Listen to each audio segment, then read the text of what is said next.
Okay, we are live for our first MoonDay Mystic live virtual event on YouTube. So thanks everyone for joining us. We hope that you enjoy this conversation. So what we're going to be doing here, I'm just going to explain a little bit because it's our first time out of the gate, is it's the second Monday of the month. So we're always going to gather the second Monday of every month with a new guest at 7 p.m. Eastern Standard Time. And we're going to have a live conversation here on YouTube. I'm going to introduce our guest, Claire, in just a moment. And we're going to do part interview. So get to know whoever our guest is and talk about whatever projects they're working on. And they're all experts in the metaphysical space. And then we're going to go into a little bit more of like a workshop or an exercise. So the goal is that you learn from the conversation, but then you also leave with tools to apply to your spiritual practice should they resonate with you. If you're joining us live, that's great. You're going to be in that real-time energy. If you're watching the replay, that's amazing too. And then you can also find us, the podcast episode on MoonDay Mystic, MoonDay Mystic, anywhere that you listen to podcasts. And we're going to push this there in a week from today. And then also every other Monday that we don't have a guest, I'll be just shooting the breeze and sharing my insights and experiences about the topic. So the next 4 weeks, our topic is going to be ancestors, inspired by Claire Goodchild, who is our guest here today. You might know her from the Antique Anatomy Tarot. That's how I was introduced to her. Black and the Moon on Instagram. She also has the Arcana of Astrology Oracle deck and the Book of Seances, which was such a, I think, groundbreaking and pivotal book. It was so beautiful. And now, for those who are watching, you can get the sneak peek of the Book of Ancestors. And this is the topic that we're going to be heavily discussing today. So welcome, Claire. Hi, I'm so Clap. excited to be the first. I know, me too. We were just discussing, luckily, this is our first time doing this. We appreciate everyone joining in. And we know each other, so hopefully it's going to run smoothly and there's a rapport as we've developed a friendship over the years. I'm so thrilled to have you. Just before I let you jump into it, I know I've been hogging the mic all this time so far, but I just really loved this book, and I'm just going to give you some praise to start. We'll gas you up. This is so comprehensive. So if you guys have any interest in any aspect of ancestral work, there's no like one way to do it.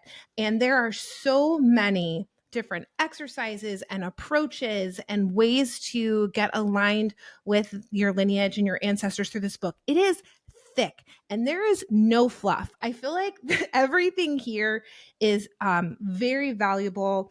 And from the practical, like how to research your ancestry, and I got big into that, having once, especially once I moved to New York, to the more spiritual side with tarot readings and other forms of divination to connect with your ancestors, addressing trauma and that role that it plays in how and our desire to connect and how we connect. So I just recommend, if your interest is piqued just a little, I feel like this is the only book that you would need. So thank you for your service in creating this for everyone.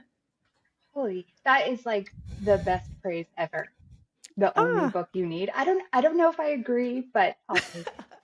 okay. She can't agree because she's being humble. But I mean, Mm. I just, well, I guess for me, the reason why I say the only book is in my practice, I don't actually tend to use a lot of outside influences and research.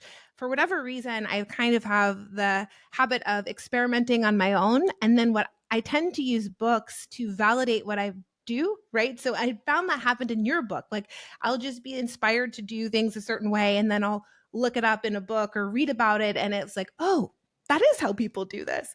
So maybe it's the only book that I need. But you, on the other hand, what I love about you is you're a researcher. You really bridge the gap between like science and study and research and sort of like the intuition, psychic sort of mediumship. Tell me about that. Why do you think the research piece is part of how you approach these topics? I think if you're going to do something like this, like work with spirits or even dabble in like anything metaphysical, you need to know why and the theories of how it might work, right? Like you wouldn't, what's a good example? You wouldn't like start cooking something without the ingredients, and history is part of that whole thing, right? Like, why do we read tarot? I want to know why. And I think everyone else should want to know why too. Got it. Yeah, I mean, it's super valid. And what I love about what I think the show is going to start to bring to light is that there are different approaches. So I'm sort of like a learn by doing and then Mm-hmm. kind of like research afterwards. And I feel like you also have learned, and you tell in the story, you've learned through doing and practicing over many, many years of this ancestral work. But we get to benefit from your study and the combination of your research and you've applied what you've learned in a really beautiful way. See, I think like because you experiment with things, but you still research after, right? So you're just doing it in the other order. Like I think that is just as good. And it's almost, I want to say better, like how you always text me right when I'm thinking about you. Like you're Yes. just very in tune with what's, going on. So I think if other people work like that way, you can start that way and just look into things after to just confirm, what you believe. Yeah. I think that's beautiful. Well, I kind of jumped ahead because the conversation went there, but quickly, do you have like a snippet about how you came into sort of witchcraft and some of these practices and sort of how and why you address it in the book, but just for our audience, how'd you get into this and why? So I was kind of, I say was, but I am an awkward kind of person. I'm a little bit of a nerd and quiet, and I kind of kept to myself when I was a kid. And I had a family friend who was a practicing Wiccan, and she said to my mom, "Hey, I think Claire would really be interested in this kind of stuff." And so I just immediately started getting every book I could from the library. This was 1999. I'm giving away my age. So the internet, there was like 5 pagan websites available, and I just went over them over and over and over. And it kind of bumped into my beliefs about ghosts because in that community, the Wiccan community, I'm not a Wiccan now, but I identified that way probably until I was 21. Um, but death wasn't this like scary, horrible thing, like it can be sad, but it wasn't this fearful thing like you have sometimes, satanic panic and Catholicism, and that the other side is this horrible place. And the witchcraft community didn't believe that, like they Hmm. said it could be more. So yeah, it just kind of all came together. And then I started making tarot and I wanted something death themed. And if you've seen the Antique Anatomy tarot, it's anatomy. There's lots of death, but I wanted to make it pretty, and like kind of Yeah. girly. Yeah. So it just all came together. And so I'm really thankful for my mom's friend because I don't know what I'd be doing if she Right. wasn't, around. So yeah, I think we all fall into it in different ways, right? Yeah, agreed, agreed. So, it sounds like you had this interest in death, wherever that was. When was it on this path where you became aware that spirits were accessible after death? So this is the story I tell in the Book of Seances, but uh, in 2016, another family friend um, who's basically like my father, uh, like a father figure, he went Hmm. missing, and I decided like, okay, I'm gonna just try and use what I'm comfortable with, which is tarot. So I want to know where he is, and I got the King of Cups from the Zombie Tarot. You've seen it before, and Hmm. it's the king underwater, and I was like, oh, he drowned, and that was kind of what my family had suspected anyway, and then it was confirmed 2 months later, and I was like, oh, he was telling me what I needed to know in a way he knew I would listen, and Yeah. that's kind of how it all took off. I'm like, I need to know everything about spirit communication in, you know, the realm of divination. And Yeah. yeah, I think so that's not the really key. happiest. No, it's okay. But I think that's the key. Two Hmm. things I wanted to comment on that is the key that you said was they communicated to you in the way that they knew you would listen. And I Hmm. have found that to be the case with communication with deceased loved ones, period.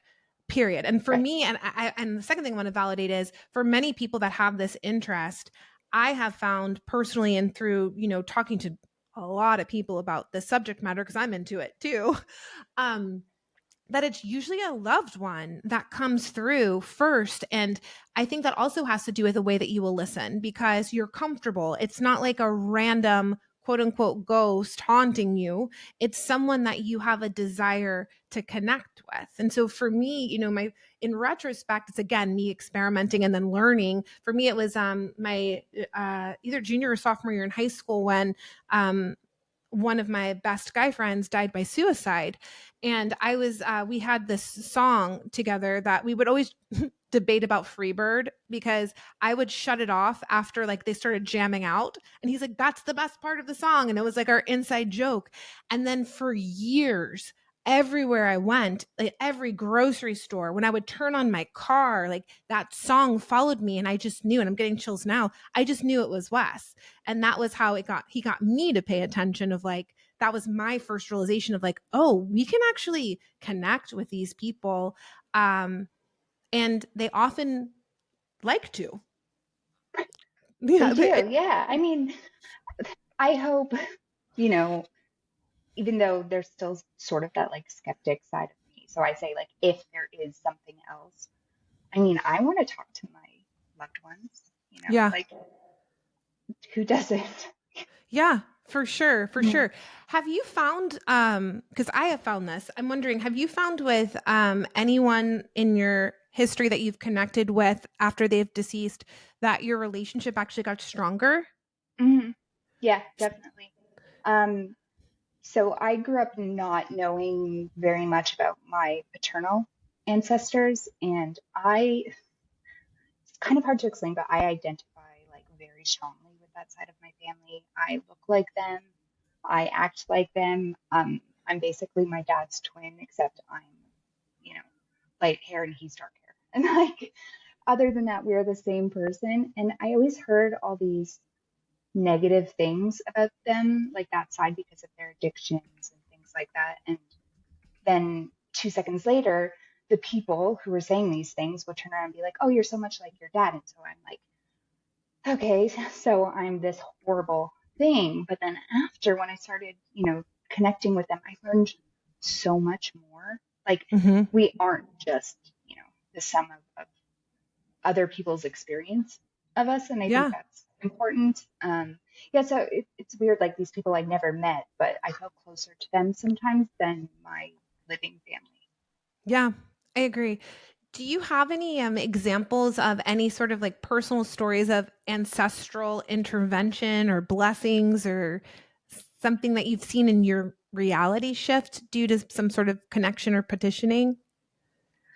So I never had that kind of someone's going to step in and really keep me from doing something, or show me where I should be doing Hmm. something. For me, it's been a lot more subtle. I mean, maybe Hmm. I've missed some things. Like, I feel like I I doubt would, it. right? Um, but I've heard a lot of stories when I was researching, like people suddenly in car accidents and they're somehow outside the car, or, nothing's, there's no windows broken, and there's no way that they should be outside of the car, and they Yeah. like claim, that it's people stepping in. Yeah, sure.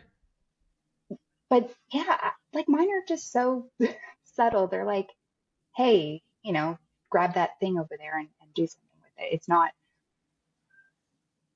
I sometimes wish it was more, Yeah. but you know, Well, it matches sort of how you approach this work, actually, because mhm, to me, your whole thesis is, small daily actions and commitments over time, small nudges, small changes that build.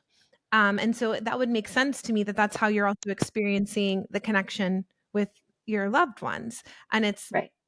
how often do we in real life with living relatives have these peak experiences? Usually there's like the day-to-day interactions, the special occasions or whatever that are more mundane. So I feel like that is very much in alignment with your flavor, you know? Oh, yes.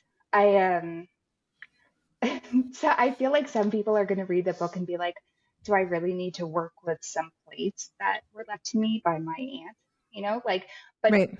that's the important stuff because, they use those plates every day. Yeah. That's where you're going to find the most, like the mundane things, all those little things are what create someone's life.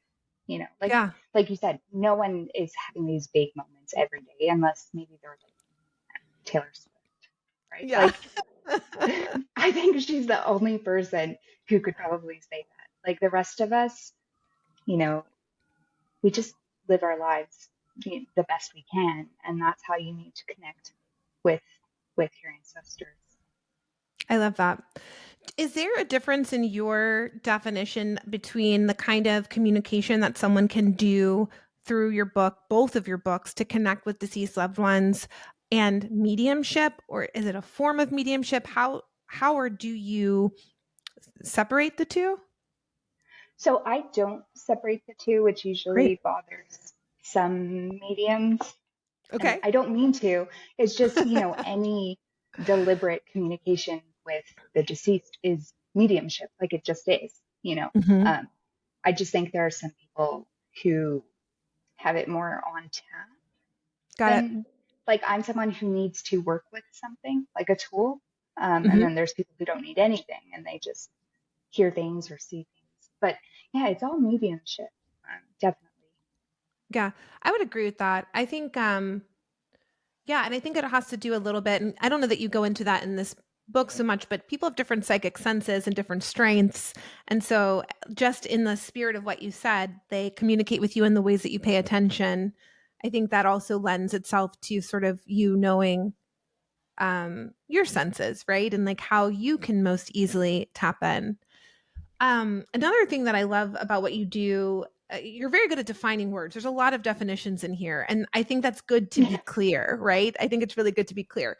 But what I loved that you sort of normalized for me was the word hauntings, because I think Mm, pop culture, movies, whatever, just like with seances, all the top, you hit some taboo like subjects when it comes to like Hollywood depictions. You do a great job at defining that. So would you mind talking a little bit about the difference between, I've never heard these terms before, but it makes sense, intelligent hauntings and residual hauntings, and just to help people kind of like normalize some of their experiences. so it's easier to start with residual hauntings, which are like an imprint on the environment. Um, Hmm. there's no consciousness of the spirit there. It's just something that plays, and something triggers it, and it plays on a loop. It can be, you see someone walking up a set of stairs, or you hear a weird sound, and it's stuck, and it just plays over and over. But there's no actual human person, controlling it. Whereas an intelligent haunting is deliberate communication. So you try and communicate with them and they communicate back in real time. And it's a conscious apparition of a person, although not really an apparition, because an apparition is like the physical manifestation, Sure. and everything else would be just like a spirit kind of consciousness. Um, yeah, so if you feel like something's interacting with you, that's intelligent. And if it just doesn't know you're there and it's just happening over and over again, it's residual. And it's like when you, this is the weirdest, dumbest example, but when you like clean your kitchen counter with bleach and it gets that kind of white film Hmm. after, um, Hmm. that is like a residual haunting. It's just kind of Yeah. there and you don't always see it, but then once you wet the counter again, you kind of notice the streaks. Yeah, I agree with that. Like, I think some common ways that I've seen that in my like attunement is sort of like in churches. It's like I just feel like at churches where there'd been like people that come there every day and they go to mass and they pray their rosary like for decades. Like I can just see it. Or even in front of my store, when I was spending more time with my store in Ponce Market in Atlanta, it's like even after we would close, I could almost see like an overlay of just like the people walking back and forth in front. And I don't know if that's like a haunting or if that's just residual energy from whoever was like walking back and forth that day. But I remember the first time that became clear, I was like, oh, that's interesting. Like I can, I actually feel like it's very crowded in here, even though Yeah. I'm the only person here right now. See, that's definitely, it's a residual haunting, right? Because it's something that happened from living people and it's just stuck there. Also, I like how my, even my example is so mundane. I'm like, when you're cleaning and Yeah. then you're like, oh, these people in church praying and I see all this, like it really highlights actually some of our conversations we've had and how we approach things. And it's great. Like, Yeah. Yeah. That is funny. Um, so I have this belief, and I'm be excited to see if maybe you don't, but I have this belief that our ancestors are actually invested in our evolution because the mhm. work that we do sort of moves the lineage forward. I'm curious if you hold that belief or have a different understanding. So I think by default, most are interested in us, especially the ones closer to us or the ones that we like. I don't just mean like emotionally, but in our lineage, Sure. Just a they're couple the most, generations back. You mean? yeah, Okay. I generally like, for me, I work with 5 generations and under usually. Okay. But there are people who feel connected to ancestors, who are 20,000 years behind, and that to them, it's just as powerful. So I think it really depends on the person. Um, and then, I have adopted friends who feel no connection at all and don't want a connection with their, blood relatives. Actually, I should say I do consider adopted family to be blood relatives, just like metaphorical blood. Mm-hmm. But they feel close to their adopted family, because that's their people. So yeah, I think it really depends, and I think it depends on the ancestors' belief as well. Like Okay. not everyone will always care, but I think a lot do.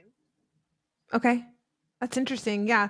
And then another a belief that I have that I'm wondering if you share, because I haven't heard a lot of people talk about this one, is that maybe if you believe in reincarnation, which I don't know if you do, that we can join back into our own lineage. Have you ever thought about that or have an opinion? I believe in reincarnation. I don't know if um, it's something. Well, obviously, I don't know if I've done it before or if I will do it. But I like the idea, and because we are going to be someone's ancestors one day as is, but it'd be kind of cool to see if you can connect to like an older version of yourself, Mm, you know, hmm. one that existed, and not to get too nerdy, but there could be a bunch of parallel universes right now, and Sure. there is a version of you, in a different time. Like if time's infinite and the universe is infinite. And so, yeah, I mean, why not? Why Like, not? Yeah. I think it's fun to think about. It came to me in the healing modality that I do. We clear from just like not what's happening now, but from the root. And oftentimes we can go, this might segue into the trauma conversation. The trauma is actually passed down, I guess, epigenetically or just through the lineage. And so we would go back and actually heal the origin point in the lineage.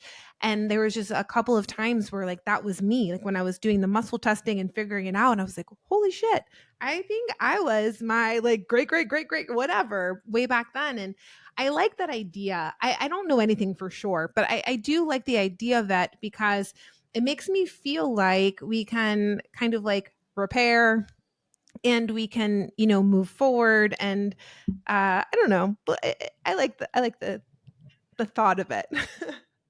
I but like that too. Honestly, like, so I've had this recurring dream forever that it's 1888 and I'm stuck in a chimney because I guess, like, yeah, that's how I died.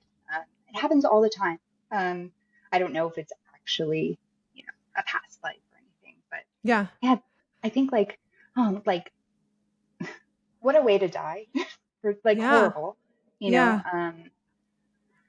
But yeah, I think that's the only like real kind of past life or lineage thing that I could even think of remotely close to what you've experienced.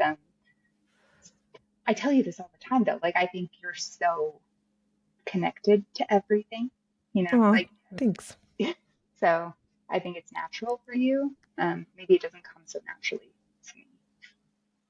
Well, I appreciate I've learned so much from you, and I feel like you create shortcuts for me.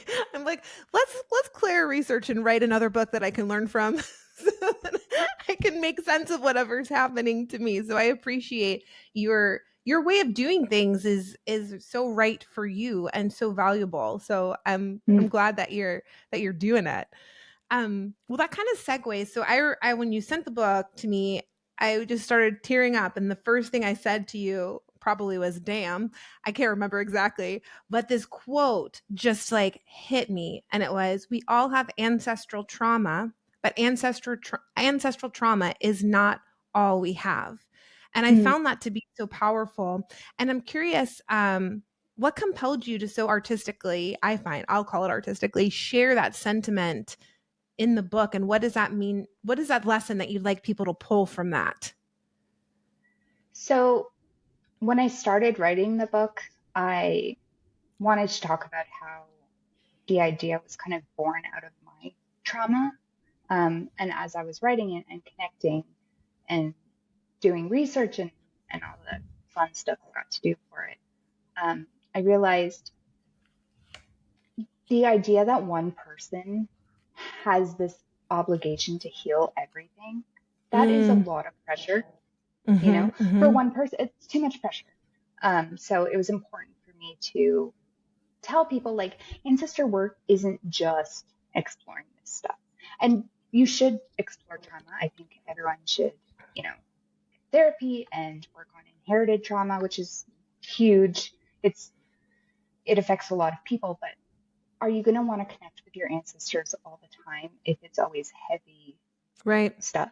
It doesn't mean that, not in the spiritual bypassing way or anything. Like it still needs to be done, but you need to be able to tell some fun stories or you know, even just again the mundane stuff. Like what did they do day to day? Like they didn't just live their trauma. Yes, everything we do is filtered through, our experiences and all that. But the idea that we just walk around always having to feel this, and why would you want to connect if it's all you're going to have to connect about? Um, and I feel like every other book kind of really puts a lot of pressure.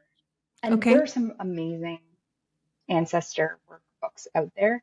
Um, but it made me kind of tired. Like I was already going through a lot, and I'm like, I want to connect with these people, and I don't want to connect just on this one thing. Um, in a weird way, I guess the book was almost like a healing trauma thing for Yeah. me. So it makes me Sure. feel kind of like a hypocrite, but I didn't go into it, with that idea. I actually wrote that section of the book last because I really wanted it to reflect what I went through in the 4 years of like researching and then the year and a half of making and writing the book. Um, yeah, and I didn't expect to go there exactly, but I'm glad I did Yeah. because I think it ended up being really unique and like, yeah, just don't put so much pressure on yourself to heal everything. Yeah. It's too much. No one person can do that, and as long as you strive to be a little bit better or fix what you can in a meaningful way, then I think you're going to have a good time with ancestor work.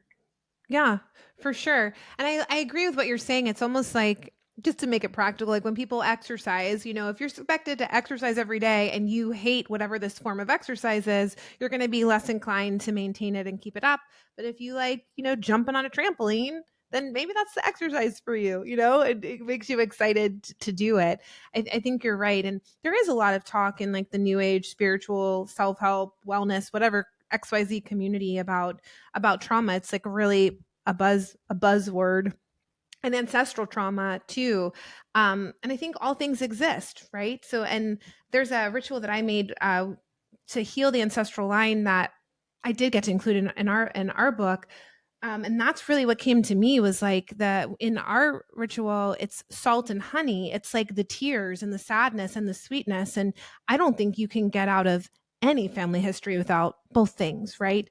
And there's that acceptance of like, okay, these are certain things I'm not going to perpetuate and bring forward because it goes against my ethics and morals and how I want to grow as a person. And then there has to be, I think, like this level of acceptance about that and acknowledgement. I think that's where the spiritual bypassing doesn't happen. It's like you can acknowledge it, you can change what you can, without, I guess, making it the only focus. Mhm. Yeah, exactly. Yeah, I think everyone is also going to have their own balance, like how much they can reasonably handle. Mm-hmm. And then, of course, there are like big traumas that you can't do by yourself and you Right. shouldn't do by yourself, Right. like, and you need a therapist and you need support, to help you Yes. through that. And I don't think enough books talk about that. So Yeah. I was like, you know, I made sure to write like, hey, if you're going to approach some of these things, you need to have a plan of how you're going to be supported because Yeah. you can't do it by yourself and you Yeah. could end up hurting yourself. And yeah, there are, yeah, it's just, I felt a lot of responsibility Mm-hmm. to tell people about this because I didn't see it in a lot of places. But at the same time, like, you can have, it's okay to focus on other things too. Yeah, You know, for you, sure. yeah, and you're going to have your own, how much you can do, right? So, Yeah, I agree. And I love also kind of the way that you approach this work is with the daily practices, is with the tiny rituals and the different steps of doing things. And when I was reading through this, like nothing felt like too much. You know what I mean? It's just under, and you even say that you're like, understand how much you're willing and able to dedicate and make those sorts of agreements. And it's, again, I don't know why the gym analogy. It's like the first of the year, everyone's like, I'm gonna go to the gym every day. You might read the stuff and be so amped and sort of overpromise. And I think your approach, and this is my approach with ancestor work too, is like they're not actually so different than your relatives, like that are alive. And you maintain those commitments or you renegotiate and you show up, you know what I mean, and how you show up and you're mindful. And it's the investments that you make over time again. And that's what I really admire about what you've seemed to have done with your practice. It's that consistency over time. And I mean, no shade, it's not glamorous. And like that's what devotion and discipline isn't always glamorous. And I think people are waiting for like, oh, like, my dad's a classic case. He's like, why won't my mom, like he always wants to talk to his mom. It's like, why won't she just like show up? Like right now, I'm asking her. I was like, it's the daily deposits almost. And those, I call them energy links. I think that's how I see it. It's like these little links of energy. And every day you do it, it strengthens the link and it makes it easier for them to connect with you. And when you miss days, you kind of miss a link. So, how do you build those energy links over time with these people, just like you would build a relationship with your relative or a new friend? Or it's not really that different. And also, kind of how you talk about boundaries in the book is the same thing. It's like, that's how I explain, mediumship to people. Is like, not everyone could just come through my front door. I think you use that analogy, like the door is one and then there's the lock, etc. It's all a lot. I mean, you've done great research, and then there's a element of common sense, right? And there's an element of treating your ancestors like you would living people and having similar agreements. yeah, so the reasonable amount of things that came out of me, who is not reasonable at all. And I'm always over promising and over dedicating myself to everything. I Hmm. think that comes with the ADHD territory, Got it. chronic idea people. Yeah, yeah. Follow through, not so much. Uh, yeah, so because I lived it, I was able to say, don't do this because you will Yeah. end up feeling bad and you won't Right. want to connect because you've broken these promises. So Right. yeah, like start small always for Yeah. anything. Just start small. Sure. What do they say? Under promise, over deliver. Yeah, exactly. It's not so different. Okay, so I just in my last question for this phase of our conversation, I'm curious what the past 4 years in writing this book has meant to you. You've mentioned a few things, but um, is there anything that was just so meaningful and that stands out? Yeah, I think so I dedicated the book to my paternal ancestors. Just the things I learned about them that weren't just so much bleak doom and gloom, Mm-hmm. you know, they're the sum of their addictions and that's all they'll ever be because that's not all I am. And Yeah. so, there's no way it was for them too. So I think that is what was my takeaway. But of course, there were fun things too that I think are important too. Like, I loved getting to know cemeteries better. I mean, I'm Mm-hmm. always loved cemeteries and went to them a lot with, you know, around and my maternal grandfather, he's done, or he did do a lot of restoration projects with cemeteries. So I'm familiar with them, but I got to learn them in a new way, and that was really fun. And that kind of stuff has been my takeaway. I don't think that'll be the takeaway for other people. Like I think they'll find it useful. Um, Mm-hmm. they're not going to be like, oh wow, she learned how to do something with a plate. Like that, it's not the most exciting, but to me, it was thrilling. So yeah, the learning things about my ancestors and then just the fun stuff. Like, Yeah. you know what? I'm going to say the whole book was my takeaway. Like, Yeah. just I loved writing this book, and I was so lucky that my publisher and my editor, she's amazing, and she's just like, write whatever you want. Like, I trust you. And then when she Mm. read the draft, she was like so thrilled. I'm like, oh, thank God. Oh, that's so So good. yeah. I thought that was going to be my last question, but I have another one that came to Mhm. mind. I don't remember if you cover this in the book. Do you cover anything regarding geographic locations and visiting? I can't remember specific places. To, So I do talk a little bit about like if you're able to travel, like especially if you're in North America, I think there is like as you know a colonized place, and not everyone, but almost everyone is from somewhere else. And like, if you can connect to that, and like, there are a lot of people that can't because, their stories were taken away from them. right. Um, so, how do you navigate that exactly? But I think if you can, at least in stories, like you can read books about the places, Mm, your ancestors lived and you can learn folklore. And, I think as long as you're not crossing the bridge into cultural appropriation, then, you know, try stuff out and read about it. And that can be a way you can travel. yeah. Yeah. And also, getting to know your immediate neighborhood, because Hmm. that's going to be part of your story to, Mm, when you're someone's ancestor, like where you lived and what you did every day.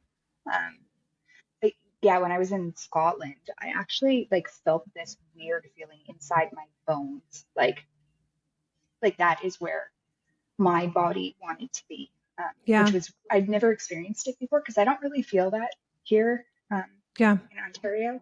Like I love Ontario, but yeah, I just don't feel that overwhelming. Like it's like almost like your blood is vibrating. I'm sure you know what Yeah. I'm talking about. I do. I do. Yeah. And I would highly encourage if you have the means and the accessibility to visit some places. For me, the two things of note that were just so moving is for me, it was Sicily. And I went there last year. And I know that my part of my family is Sicilian. And I was just walking alone, kind of meandering, and I turned a corner and saw this market, and I just started crying. I was almost embarrassed. I was just so moved, and like this is me like stumbling into things, and then upon studying about it, understood that it was like a very specific point where my ancestors probably originated from. And then also, I'm so lucky to have followed the call back to New York, and I didn't realize it until I did, because I've been doing the same thing as you, especially for the past couple of years. Not the same thing, but I've been really researching my familial history, and I found that my grandmother was born 3 blocks from my apartment, like down to the building, and then my grandfather um, likely lived on Elizabeth Street where my store is. And they both were immigrated from Italy. And I live basically, Nolita means north of Little Italy. And I didn't even realize that when I found this place. I was just like, I have to live not just in New York, I have to live right here. And I'm very aware of that. Just, I think about this all the time. It's like my ancestors literally walked down the street hundreds of times. And we're about to have the San Gennaro festival in my neighborhood. And I was just like, I know for sure my mom at least went there for the past 70 years, like people have been in my family have been going, and then probably since the originating time. So if you're interested in these things and you have the means and there's safe places to travel to, it's one way I think that you can, like you said, it's like it's like a resonation with these certain places. And I can call it nothing short of a calling sometimes, like a pull. Um, yeah. And I've been to Ireland and I didn't have that, and I'm Irish. I didn't have that same feeling. And I also, some of my family is supposed to be from Rome, the Rome area. And I went there and I was like, "What? Don't like this." But there's just certain power points or something where it's like a tuning fork and you're like, "Oh." Yeah, exactly. It's like little, I think I call them in the book like anchors, like little Mm-hmm. anchors that we have. Like you, your word is links, right? But like, Mm-hmm. yeah, same thing. It's that little connection that you feel. Yeah. Um, Speaking of, so I know I texted you about this, but Yeah. Let's I, do it. Let's get into it. so I'm Share what very it is. rusty. Okay, but Okay. share what you're doing. So whenever I go on a podcast, I pull cards um, and automatic write, but I haven't done it in a year, automatic writing. So bear with me. This could mean nothing to you. It could mean a lot. And if it means nothing, we can just laugh about it. So Okay. the first thing I wrote down was frogs. Uh, I don't know why. And I wrote, but out of place, like on the subway. So I don't Hmm. know if that'll be something you come across. I don't know why frogs. That was it. That's all I got. But then Okay. so I decided to do the spread, kind of the one that we're going to share um, Okay. shortly, um, about what ancestor was reaching out to you. And I got the Knight of Pentacles, so, earth sign, young, blah, blah, blah. But then I had this weird feeling that they lost money due to thievery, which was really specific to me. And then so I asked for more and I got the King of Pentacles and then Justice. And it was like something in their youth switched and they ended up working for the government. And I don't know what exactly. Definitely a guy.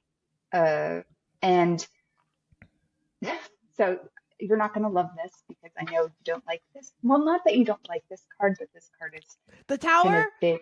Yes. Uh, Um, so I asked like what kind of what size what signs do they show you?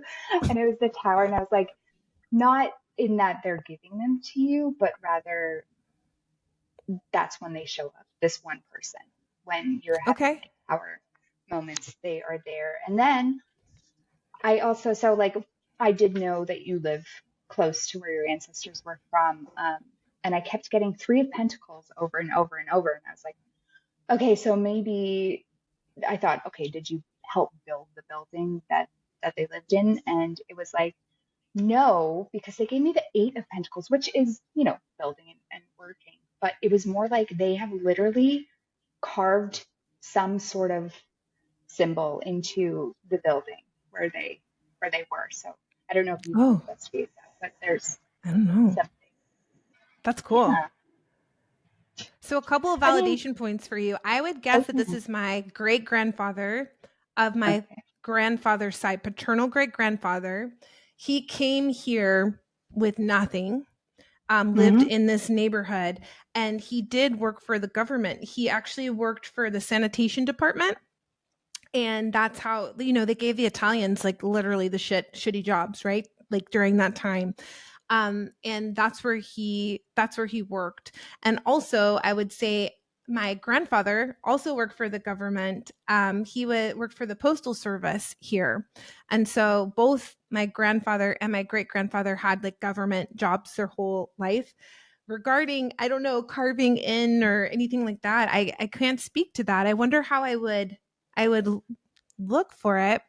And then the frogs I'll be on the lookout for, because I have seen frogs within the past couple of weeks. Actually, I went on a retreat and there were frogs everywhere, and I never see frogs. I mean, Were they singing at night? yeah, Because I yeah. had so the subway thing, like before the subway thing, I was like, gonna explain it. You know, when you're trying to sleep and you're like, by a lake and then the frogs just start all night long. Oh, croaking They're, at once. yeah, that's what it made me think of at first. And then I was like, but it felt out of place. Like they need to be somewhere out of place.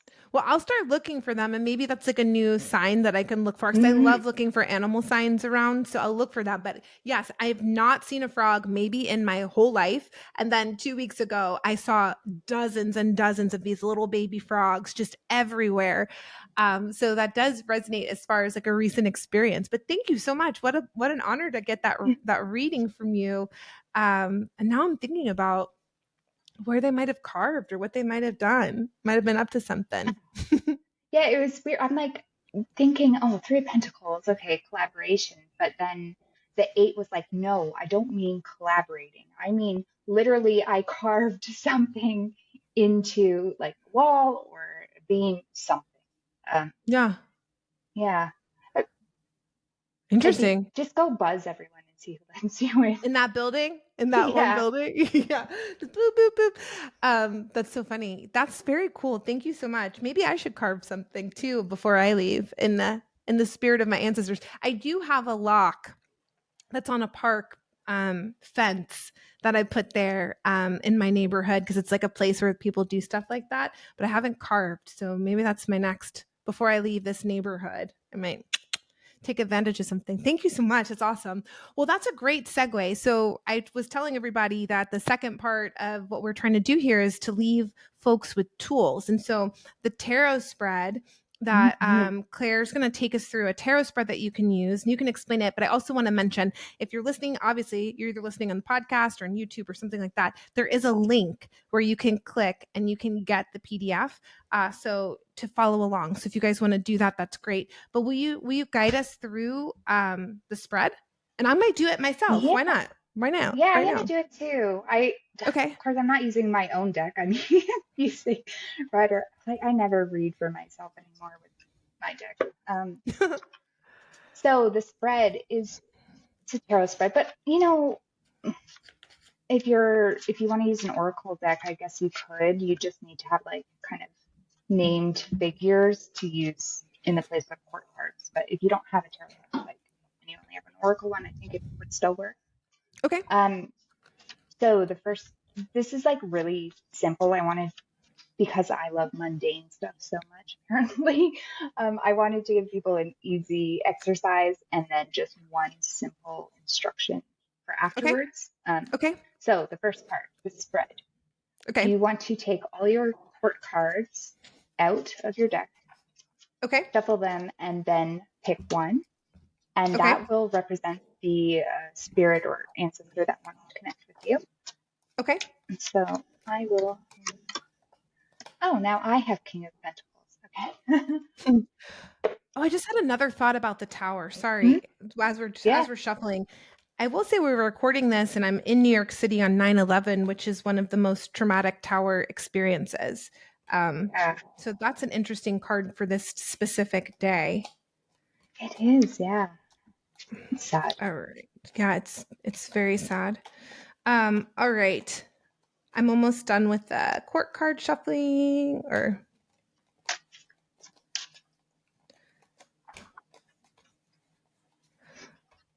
all right. And so do you shuffle those cards? You say you shuffle them and you pick one? Yeah. And that will Okay. be how the ancestor kind of sees themselves, and that's who you'll, Okay. Please be connect with. clear. All right. I got the Knight of Cups. You said you got the King of Pentacles? Mm-hmm. Okay. And then you can return more cards if you want. You can also leave them out. Like I don't, I leave them out. Okay, Not I'll leave everyone them out. likes to remove cards, but yeah, it's your call. And so the next poll will be, what signs does the spirit give you, like when they're trying to communicate? So Okay. you want to think mundane, but I know for you it No, I wouldn't will. be I mundane, will. but I will. I will. for me, it is mundane, like little stupid things uh, that I probably miss a lot. Okay.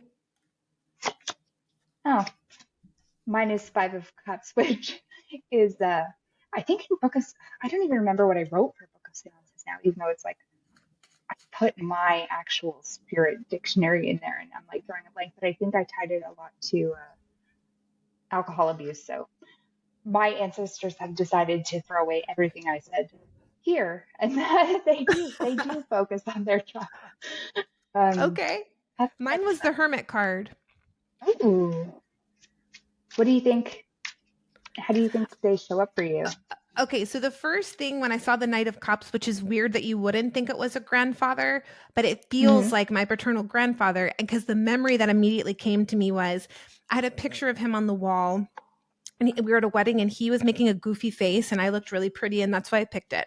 And I put it on the wall, and for a couple of weeks it kept on falling off the wall until I replaced it with a picture where he kind of looked like a Knight of Cups. It was like his military, and he looked very handsome, and like that's how he wanted to be represented. So even though he lived until through his 80s, I know that he sees himself as like the handsome, guy in from war.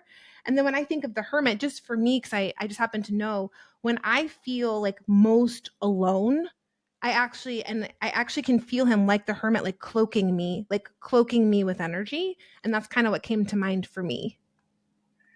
can I read you something? Yeah. So, the Hermit from Book of Yeah. Seances. Um, just the end little line of the spirit message. This spirit could also be that of a grandparent or a person who lived well into old age. And you just said both those things. So I feel Yeah. Oh, great. We're on it. Grandpa Meatball, he's always the front of the line. He is also a ham. Like he loves to be referenced in all of my work. Wonderful. And so. okay, what's the next card? Card three is how you can honor their uh, legacy. And I got right away, I know who this is, this ancestor. It's my third great grandfather. He's like a Mm. bit of a spirit kind of guide for me. And I got Six of Pentacles, and they were extremely poor. Like my paternal ancestors, like Mm. my dad had dirt floors into the 60s, like they Oh, were poor, yeah. so Six of Pentacles, I know right away is like helping. I can do good for other people by helping, whatever it is, charity. It could be money, but it could be time, things like Yeah. Being generous. that. For Hmm. me, I got the Hierophant. And I'm wondering if that's alluding to some of what you were talking about, like the spiritual practice and rigor of the dedication to the altars and stuff like that. What does it mean in your book? So I'm gonna read this one too. Um, so you know what's funny? Hmm. Earlier when I was doing your cards, I had the Hierophant come out, but it was like it fell out, and I'm like, oh, that's not anything, so I put it back. But now I'm like, maybe I should have left it in. Hmm. Um, I think in the Book of Seances, I talked about how this. Here, I can read it to you actually. Um, the spirit enjoys providing guidance and advice. They may have been a community elder or religious leader. They may be overbearing and perhaps rigid in their beliefs, and they can be found around religious monuments and churches. So I think Hmm. it just, if I was going to read it for you, I would see that as how you are very in tune with devotion, and like that you have your links that you said you don't skip, right? That's not. Hmm. So I think that's how I would see it. Nice. And just for the people that are listening, the reason why Claire is giving a little bit different information than maybe if you were to read this in a regular guidebook is because in her book, The Book of Seances, she does explain, and actually in a future podcast, I cover this and I credit you. There's a slightly different meaning when you use the tarot to talk to the deceased mainly because they're trying to give you like the most literal answer as opposed to sort of the figurative answer, which makes it a lot easier for people that are not well versed in tarot to actually use Mm-hmm. their card to jump in. And I will also say pro tip is, and I love your deck. However, it is more challenging, I think, with pip decks than it is with other. Mm-hmm. You want as much symbology and sort of like a picture as possible so that you can get some information from it. Yeah. Yeah. Especially if you're a beginner or you're looking for things, like I did a reading for someone once where they kept getting uh they got strength and then they got the world and they got something, was it maybe the wheel? I'm trying to think, like, anyway, it was the lion's head and it was just an ancestor literally saying like, you can identify me by my birthday, I'm a Leo, like, kind of Oh, thing. got you. And she Yeah. picked up on that. So that was, Yeah. yeah, with a pip deck, if you're a beginner, it's not going to go well.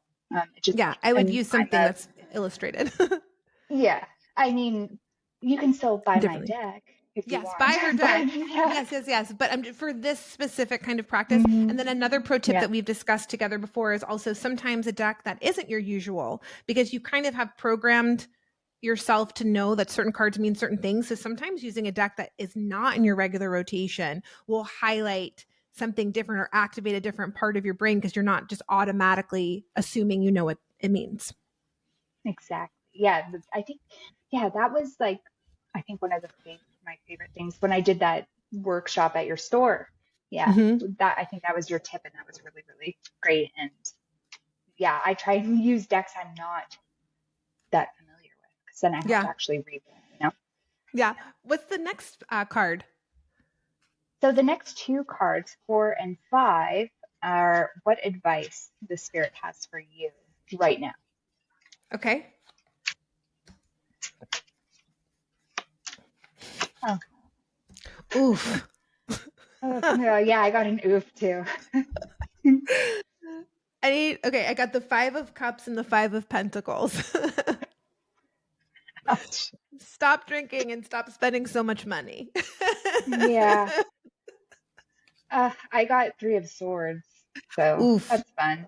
And the Emperor, which that always makes me so nervous because I identify as the Emperor, but I think it's just telling me like that I'm burnt out if I had to like guess what it's saying. Yeah. What yeah, I like yours. I was gonna say mine would be the mundane one, but this time yours was the mundane. Would you read it Like, the same way? Because you said 5 of Cups has to do with yeah, drinking, right? yeah, I just got back from a wedding and I was very hungover yesterday. I could see it on my face, everything. So I was like, okay, heard. And then how would you read the 5 of Pentacles in your seances book? so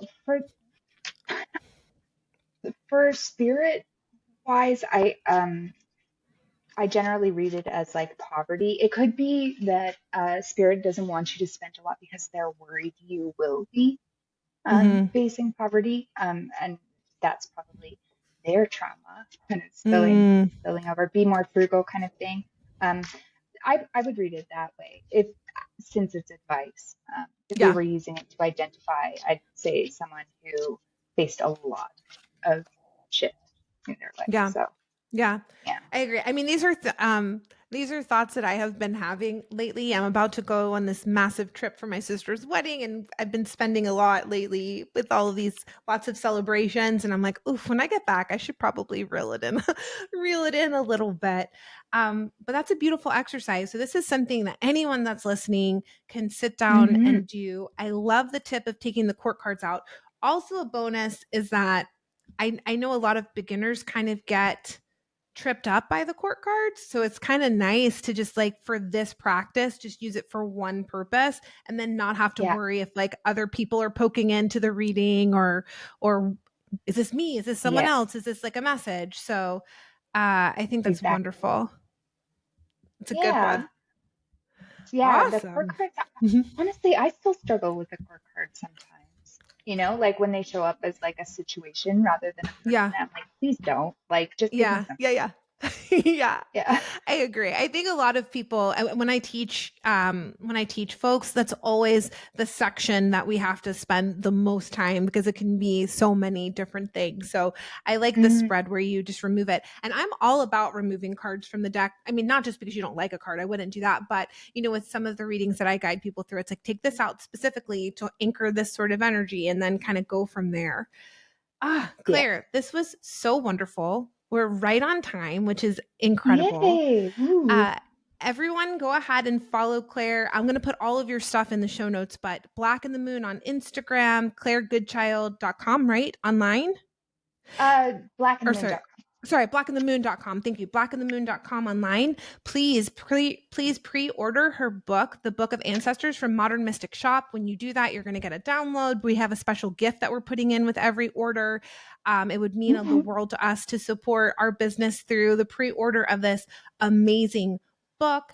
And then just to wrap it up, you guys, next month, the second Monday of October, I'm forgetting the date. I think it's the 13th. I don't know. Whatever. You guys can look it up. We're gonna have Kim Kranz, which was like a personal hero of mine, and I'm very very grateful to have her.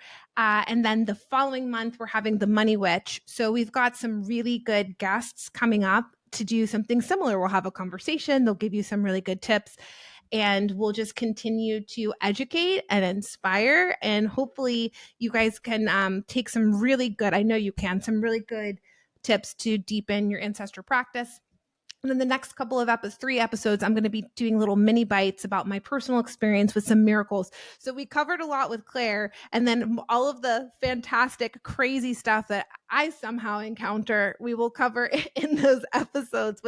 I've had some pretty mind blowing, crazy stuff, which is, I think that's my kind of fun. I think that's what it is. It's like you have your kind of fun, and I have a Hmm. different kind of fun, and they speak to you however you want to be spoken to. So what we've learned today. So thanks everyone for joining us. And Claire, thank you so much for your work and Thank for your you. time. It's just, this is the best. So thank you. Thank you. You know, I always want to talk to you though. So Yeah, well, we should do this more often, like maybe I know. in private. We do our little texting, but I like the FaceTime. Okay, I'm gonna end the live broadcast.